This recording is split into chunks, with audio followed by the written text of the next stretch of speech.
সম্মান হলো আল্লাহ প্রদত্ত একটি নিয়ামত। আপনি যতই চেষ্টা করেন না কেন, এটা আপনি কখনো মানুষের কাছ থেকে আদায় করে নিতে পারবেন না।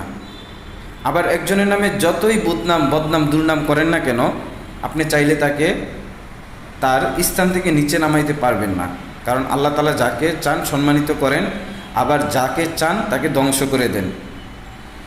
তো এই জন্য আমরা চেষ্টা করব সবসময় সমাজের মানুষের সাথে, আমাদের আশেপাশের লোকদের সাথে ভালোভাবে চলার জন্য, ভালো আচরণ করার জন্য। মানুষের সাথে কখনো টাকা পয়সা ধন সম্পদ নিয়ে অহংকার করা যাবে না। মানুষের সাথে খারাপ ব্যবহার করা যাবে না। কারণ এই ধন সম্পদ টাকা পয়সা আজকে আছে তো কালকে নাই। আপনি যখন ধন সম্পদ টাকা পয়সার বড়াই দেখে মানুষের কাছ থেকে সম্মান আদায় করবেন, তখন আপনার এই সম্মানটা চিরস্থায়ী হবে না। আপনার সম্মানকে চিরস্থায়ী করতে চাইলে মানুষের সাথে ভালো ব্যবহার করুন, আল্লাহ তাআলা আপনার সম্মানকে চিরস্থায়ী করে দিবে।